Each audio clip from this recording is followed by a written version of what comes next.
Hi, everybody. Welcome back to night 6 of 7. I'm super excited for you guys to meet Deb tonight. Deb was actually one of the first people who sat down and had coffee with me when Everlasting Hope was being born and opened my eyes to something that I think everybody who is trying to grow their family can benefit from. So you guys are in for a treat tonight. If you're not able to make it live, it'll be saved on Facebook. You can check us out on our YouTube channel as well. Our grant cycle is open. Make sure you check that out on our Facebook page. And Deb and I are going to be wearing matching shirts tonight that you can purchase from, and all money goes to the grant cycle.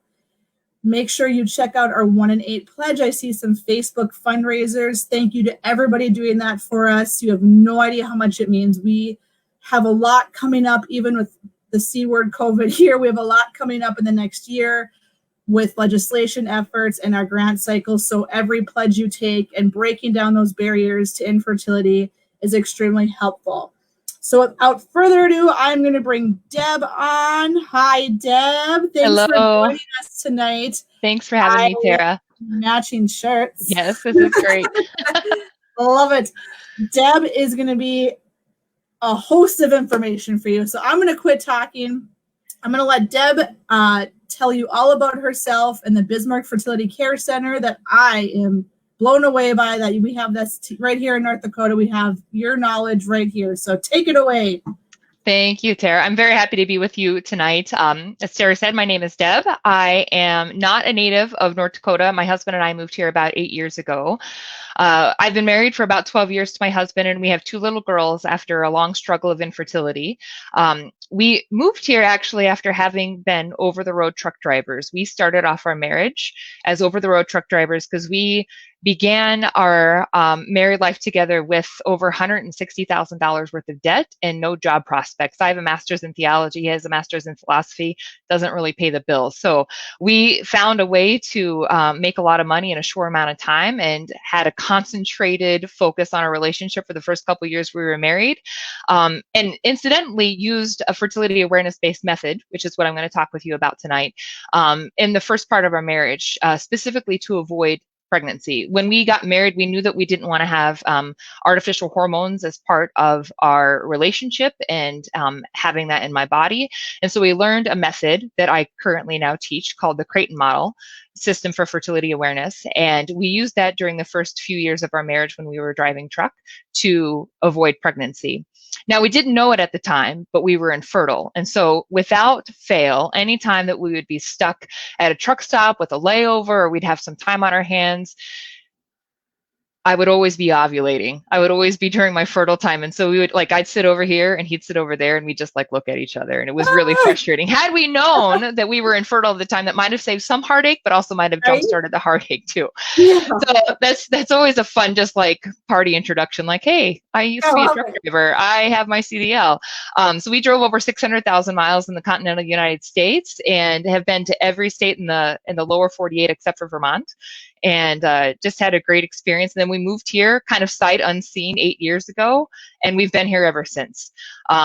When we first got off the road, I was having a lot of just health issues with regards to my reproductive organs. And so we set on a path towards healing in a way that would be restorative to my body, to my organs, as well as hopefully allow us to have children. So through a series of surgeries and consultations with a specialist down in Omaha, Nebraska, I was able to find that healing I was looking for in my body, where life was no longer debilitating. I didn't have these horrible periods and all these cramps, and just my way of life was so affected by my menstrual cycle. So we were able to get that healing, and then about a year after, so 3 years into our infertility journey, we were able to conceive our daughter naturally. And when she was a year old, we conceived another daughter naturally. And when she was a little over a year old, we conceived another. Our daughter Dorothy unfortunately resulted in miscarriage, but we do have 3 little girls, 2 here, 1 in heaven, and we're just blessed with the family that we have. So I'm very passionate about infertility awareness, about speaking with women and couples who are struggling with this cross, because it is definitely a challenge. Tara, I know that you know this path well as well. And I am very passionate about educating couples about how to maximize their fertility, whether it is to achieve or to avoid, or to find the underlying reasons why infertility is present in the first place. Because infertility isn't a disease itself, it's a symptom of something that's underlying, that's causing infertility to happen, why there isn't conception taking place. So what I'm going to talk about tonight, I'm going to give an overview of fertility awareness-based methods, how they work. So Tara, if you could pull that up. Then I'm just going to talk about how knowing this can be very helpful for just informed decisions for your health as a whole, how this can have an impact on your exercise life, and how you can use this information for better mental and emotional support with those that are around you. So let me just pull up my screen here a little bit better. So fertility awareness-based methods. Let me get the right mouse. Okay, so just an overview, an outline. What we'll talk about is some common acronyms that are used with fertility awareness-based methods, a basics overview, biological markers that are observed, and then there's a series of different methods that can be used with fertility awareness, but I'm just gonna highlight a couple of charts where this makes a lot more sense with the information, the data that you're collecting with fertility awareness. A quote from, this is actually from the founder of the now St. Paul VI Institute in Omaha, Nebraska. He is the specialist that I became a patient of. He is the doctor, the physician, the founder of this method who helped to heal my body. Every woman has a right to know how her cycles function in order to understand the way her body works. So many of us, maybe we were sleeping during sex ed in 5th grade when we learned, you know, about like the change of life and menses, and maybe we were paying attention in high school health class whenever we learned about how babies were made. But there's so much more information that so many women don't know. And when I often teach them, they're like, why did nobody tell me this? Why was I never made aware that this was what was going on in my body? And so every woman does have that right to know how her cycles function in order to understand how her body works. So common acronyms, FABM, that's simply fertility awareness-based methods. It's an umbrella term used to speak about NFP and FAM. So what is NFP? That stands for natural family planning. It's tracking or charting your fertility in order to conceive or to avoid conceiving. It's all natural and doesn't include artificial measures such as barrier methods like a condom or a diaphragm. It relies on abstinence during the designated fertile time if it's your intention to avoid a pregnancy. It's funny, when Tara and I first met, we were talking about NFP, and I think she said, I thought you had to be Catholic to do that. I was going to say that in the beginning. I'm like, when do I say this? Like, it doesn't matter who you are. You just have to be a woman. Yes. Like, which is such a great gift. I'm a Lutheran. I was like, she's like, Tara, it doesn't matter. Is anyone going to call me out? Yeah, I was like, really? Like, okay. Yeah, I was like, yeah, it was funny. It was so funny. So I didn't usually like doing show up. It's for anybody. It's for anyone. If you are a woman and you have a cycle, you can use NFP. Yeah, that was so exciting. And then the other acronym that's commonly used is FAM, so fertility awareness-based method. That's fertility tracking, but it's not NFP, as barrier methods might be used in addition to abstinence. So a couple might choose to use a condom or a barrier method during a fertile time if it's their intention to avoid a pregnancy. So natural family planning eliminates that and relies on abstinence during the fertile time. And just a simple umbrella term for fertility awareness method is that could be a component as well as abstinence. So I'm going to do a basic, just simple review of anatomy and physiology so that we have a good understanding in case you don't know what your organs look like in your pelvis. So here's the uterus, which is basically a fist-sized, pear-shaped hollow muscle. We've got the fallopian tubes on either side, the ovaries that are connected by these, it's escaping me now. They're connected to the uterus. Towards the bottom of the uterus, we have these cervical crypts. And then we have the cervical os, the opening here that goes into the vagina, and then the vagina opens to the outside of the body with the vulvar area. Now, these cervical crypts, this is one of the most important pieces, anatomical organs to understand with fertility awareness-based methods, because hormonally, your cervix and those crypts are going to respond to the fluctuations that you have in your cycle. And when you're gearing up towards ovulation, those crypts are going to produce cervical mucus. Cervical mucus is a necessary component to a healthy conception. You need to have good eggs, good sperm, and good cervical mucus. If any one of those three is not present, it's going to be very difficult for a couple to be able to achieve a pregnancy successfully. So cervical crypts, again, they produce that mucus. It responds to the estrogen hormone that's increasing as the body gears up for ovulation. An egg is selected in the ovary for maturation. It develops into this follicle. At the point of ovulation happening, it's the follicle itself is about 1 inch in diameter. It's visible to the naked eye. As soon as ovulation happens, that egg gets picked up by the fimbria into the fallopian tubes. Cervical mucus stops production, but there's still enough there to nourish the sperm to be able to meet an egg once it has been ovulated or released from the ovary. Cervical mucus not only serves as an indication that your fertility is approaching, it serves as a nourishment for the sperm. On impact, if fertile mucus is not present in the vagina, on impact, sperm are basically dead on arrival. On impact. Upon entrance, upon ejaculation, sperm are dead on arrival. But in the presence of good cervical mucus, sperm can live up to 5 days. So it's good to have that awareness. And that's why there is typically a little bit longer of a fertile window whenever charting the woman's cycle. So there's two ways that we can look at this. There's the ovarian cycle that's happening on a monthly basis or on a cyclical basis, and the uterine cycle. So the ovarian cycle, when menses is happening, an immature egg is selected to grow towards maturation. So this is the growing follicle. When ovulation occurs, that follicle is about as big as 1 inch, like I said. The egg is released. The follicle then turns into a corpus luteum, which literally just means yellow body in Latin because it has a yellowish kind of tinge and appearance to it. And then in the uterine cycle, what's happening, you've got the sloughing of the lining of the uterine tissue during menses. And then you have this follicular phase whenever that growing follicle is happening. Ovulation occurs, and then you immediately go into the luteal phase. And if pregnancy doesn't happen, then you'll have the sloughing of the lining of the uterine tissue again when you start your next period. Now, the primary hormone that is present in the follicular phase here is estrogen. Whenever that is increasing towards ovulation, that is what is communicating to those cervical crypts to produce that mucus that is very obvious and observant upon external observation. And then once ovulation happens, estrogen dips, progesterone starts rising. That's the luteal phase, the post-peak or the post-ovulatory hormone. And that is what is necessary. Progesterone literally means like pro-gestation, for the sustenance of human life when conception happens. And so that will increase, and then dip down if conception hasn't happened. And then when progesterone kind of bottoms out, that's when your period will begin again. When you're using a fertility awareness-based method, there are particular biomarkers that are observed, and there are a couple of different methods. Again, I said I'm not going to go through the different methods there. You can do a lot of research on that on your own, but there are 3 basic methods that can be used with the biomarkers that are able to be observed. There's cervical fluid methods. The Creighton model, which I teach, is one of those methods.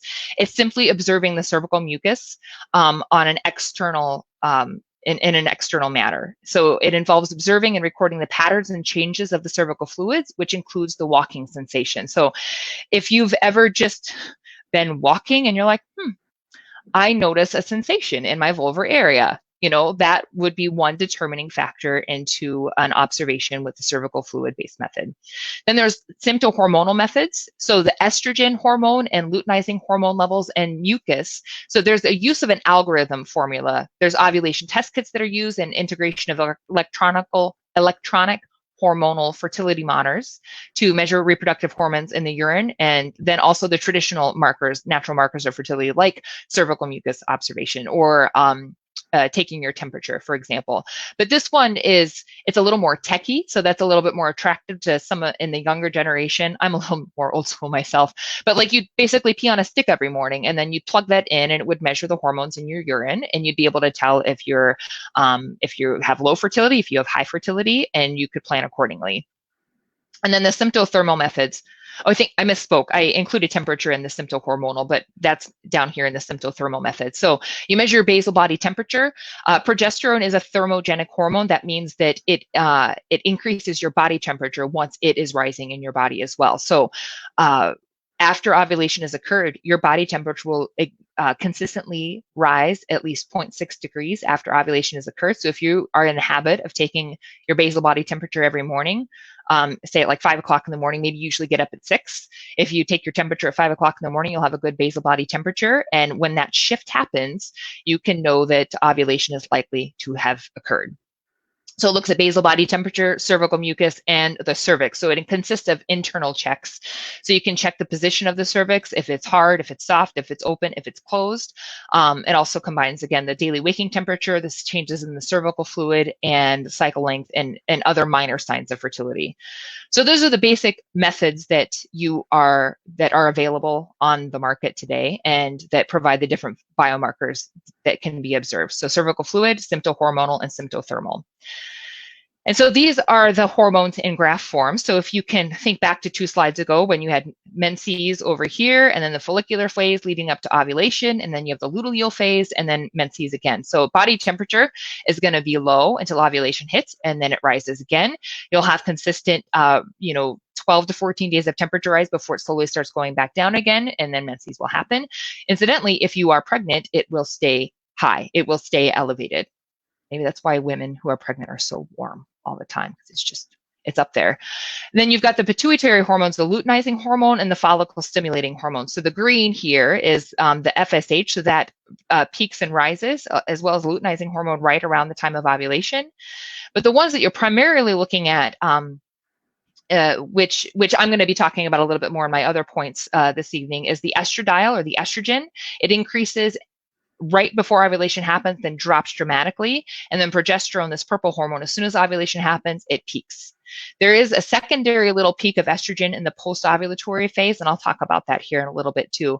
But progesterone is what's going to be the predominant post-ovulatory hormone. That actually ceases the production of cervical mucus so that there is no longer anything to observe.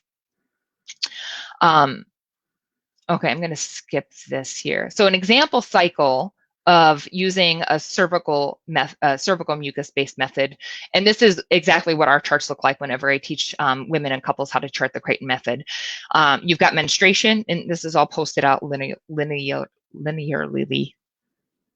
That's a tricky one. After menses, typically you go into a series of pre-peak dry days where there's just a lack of observation. There's nothing really to see. Most women are it's just an obvious observation of nothing to see. Once the woman begins to observe signs indicating that her estrogen is increasing towards ovulation, she's going to see a discharge pattern that is very distinct. It might start off as a discharge that's kind of sticky or cloudy or kind of tacky in nature. So something that might just be present on your finger that you would be able to see. This method uses just toilet tissue. You're just wiping the perineal body, before and after you go to the bathroom, and you see if there's anything there. If there's something there, then you finger test it and you have a pretty good idea of what's going on in your fertility. If you're nearing higher towards ovulation, you're going to see mucus that looks a little bit more like this. Might be a little bit more stretchy, still might have some cloudiness in color.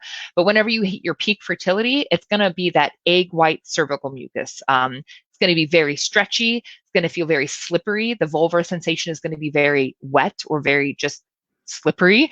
When you wipe over that perineal body, it's going to just my practitioner, when I learned this method 12 years ago, she was like 72 years old, and she goes, "Does it feel zippy, Deb, when you wipe?" So that's a characteristic of peak type mucus, very peak fertility. Like that would be a maximum day that you'd want to have intercourse if you want to up your chances of conception, because that's going to be very nourishing for the sperm, and it's indicating that, yep, your ovary is really close to releasing that egg for ovulation. So it's going to look a lot like the egg white. Like if you drop an egg on the floor, it takes you like 5 paper towels to wipe that up because it's so slippery. It doesn't get all absorbed at once. It's very stretchy. It has a lot of elasticity, and it's clear in color. Like you could see through it. It's very transparent.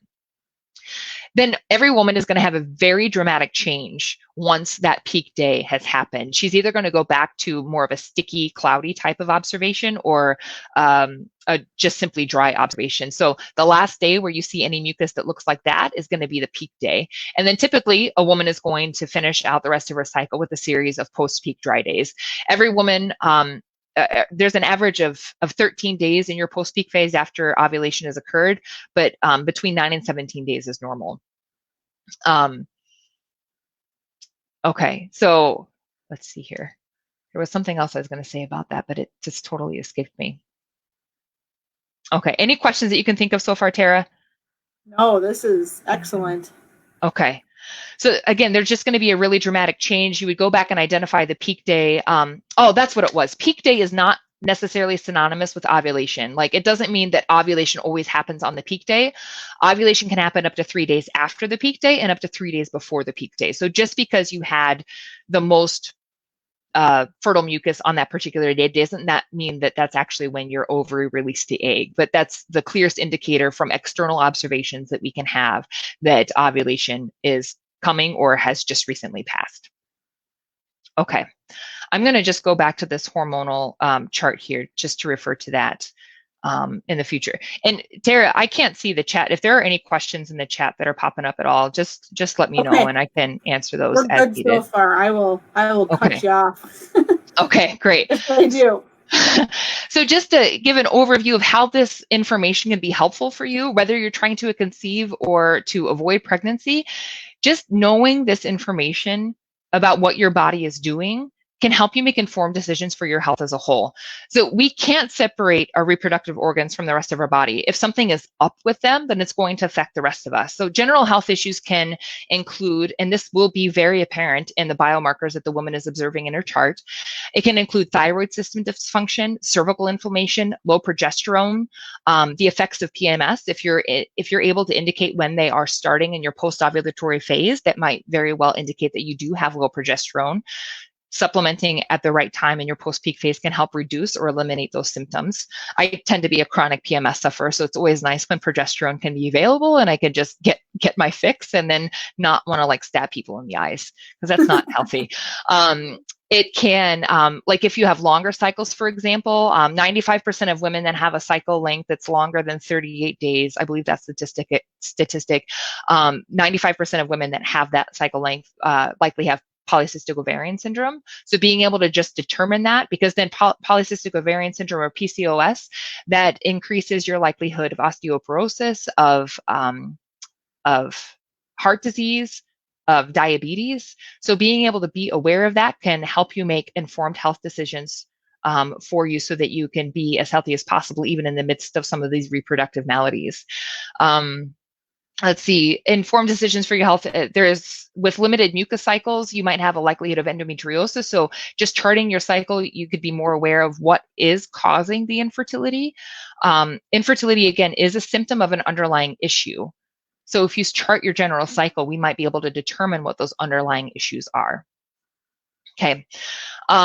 Working out, this one, I'm going to pull up a couple of different notes here just to refer to. So I haven't talked about this hormone yet, but there's another primary hormone that's present in the cycle of a woman, and that is testosterone.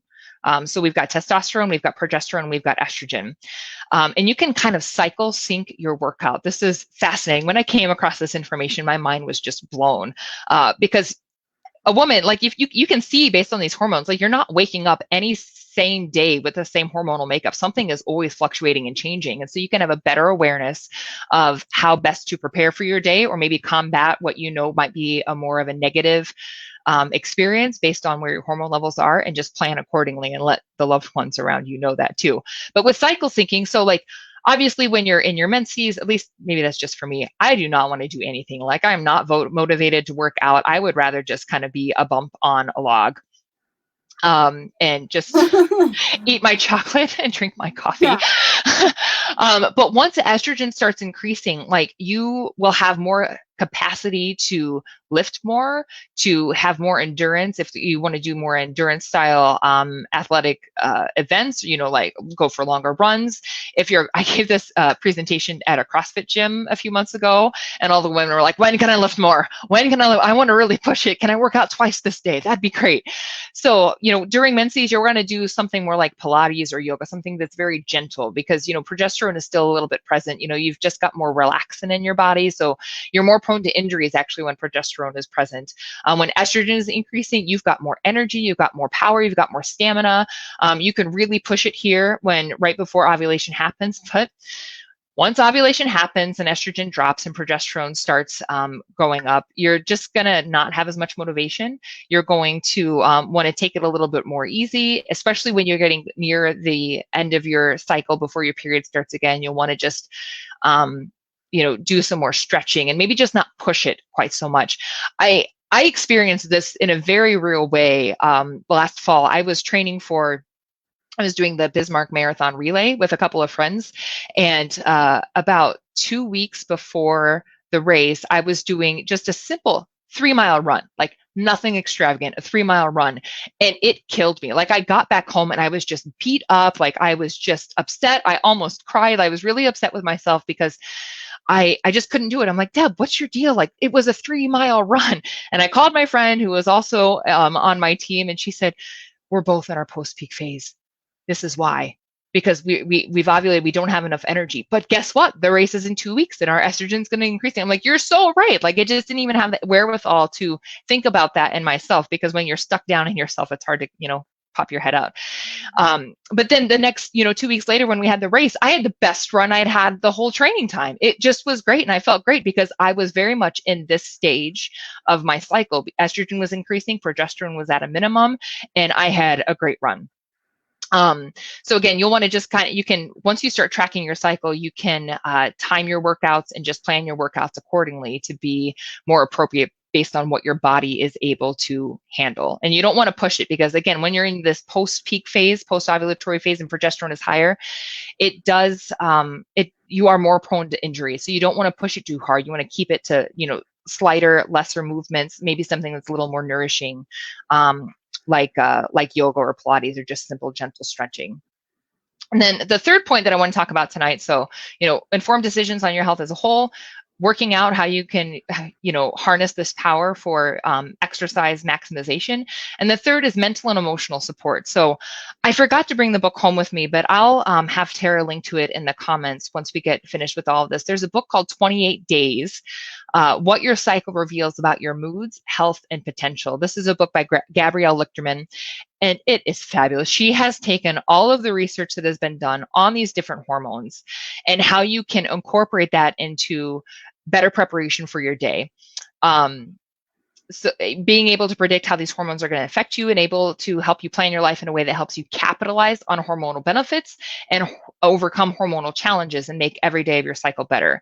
So like in this period, whenever you would be, ready to work out and really push yourself, that would be also a time when you might be more project oriented. You've got a lot of creativity flowing. You're very motivated. You might find yourself not even stopping to eat dinner because you're in the zone. Like you've hit your flow and you're ready to go all the way. Work until 10 o'clock at night before you need to take a break. Like this is a really good time to start projects and use that creative energy.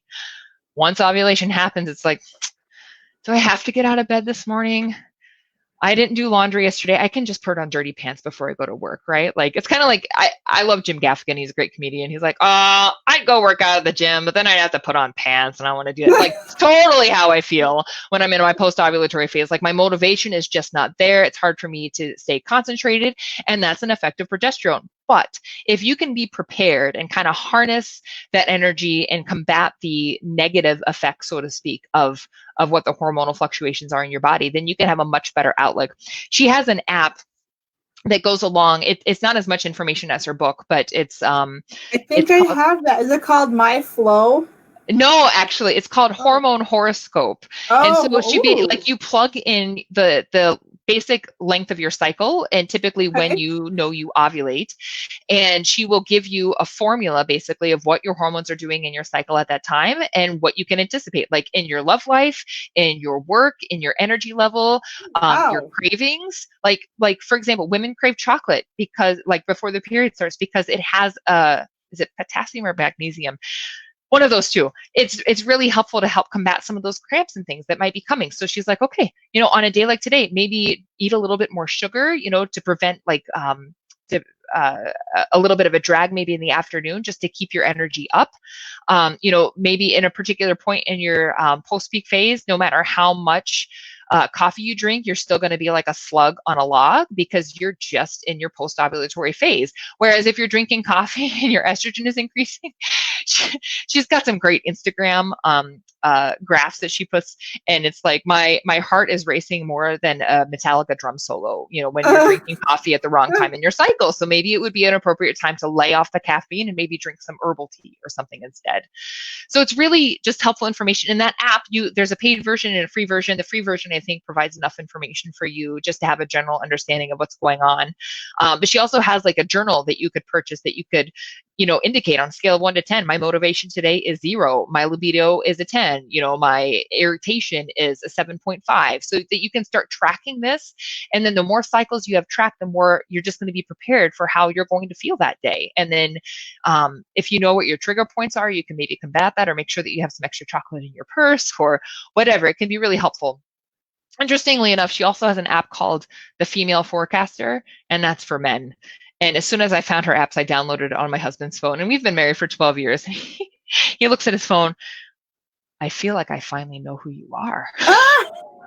Like, well, sometimes it just takes somebody else to tell you that, I think. Yes. So that it's really helpful to have that information, though, because then your husband or your partner can be that much more aware, like, okay, I know that you're post-ovulatory. You really just need a glass of wine. And I'm not gonna take offense when you're a little bit crabby because you can't help it. So, or like, hey, honey, I smell those pheromones. I can see that your estrogen is increasing. What's going on? So it's a way for the men or other people, even just in our life, to have a better idea of who they're waking up to in the morning. Because again, we're not the same every day. Men are pretty much the same every day when they wake up. Women are not. So it's just a really good way to get a bird's eye view of what to expect for yourself and for the men in your life to expect of you as well. So that's all that I have for my presentation. So Tara, if you've got questions, we're going to link your website. Do you want us to link your Bismarck Fertility Care Center? Yes. So you can check us out. I serve with a number, I don't even know how many we're up to now, like 6 or 7. That. I think it's a wonderful thing you have.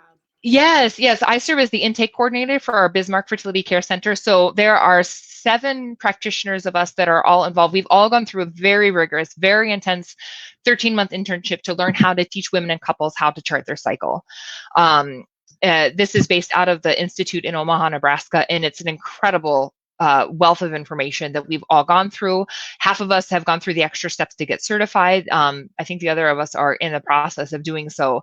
And I've just in the last 4 months since the beginning of the year, I think I've taken on 15 new clients that just are hungry to know what the heck is going on with their body and how to best use that knowledge in their life. A lot of them are engaged couples. Again, I'm Catholic. You don't have to be a card carrying. Don't need to be Catholic, though. Don't need to be Catholic, but it is a requirement.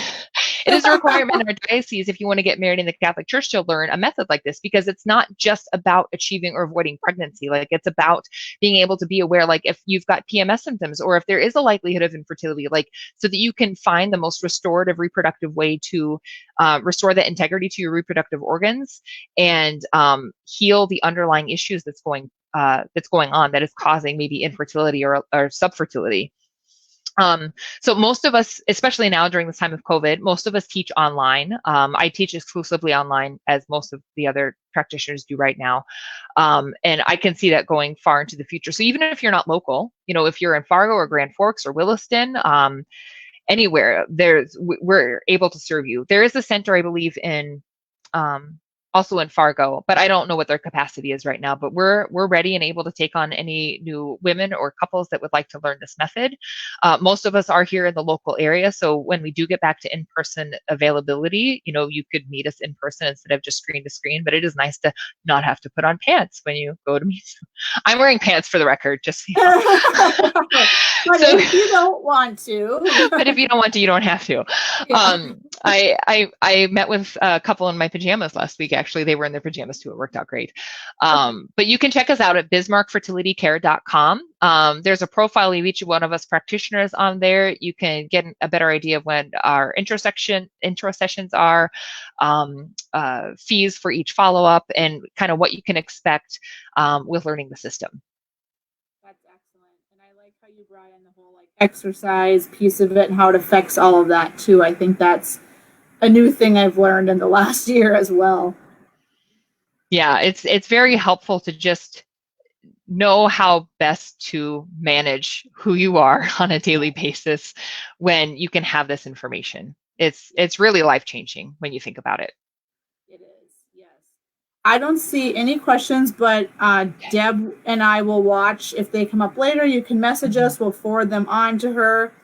She is a wonderful source of information, and we are so grateful to have you as part of our. I call you part of our team because you're part of this week, so you're part of our team. Perfect. Love to be here. Thank you. Yeah, we like to provide, and she's also located on our resource section too. So on our website, if you go into resources, we have a whole section for I think we called it natural family planning. I think you did, yeah. Yes, wonderful. I have someone else that does. And so yeah, you can find all the information for her there, and any questions, you bring them forward to us. So thank you so much, Deb. And we will stay connected. And I think it's just so important to bring everybody this information. So thank you for doing that. Yes, thank you for having me, Tara. It's been a pleasure. Yes, bye-bye. Bye.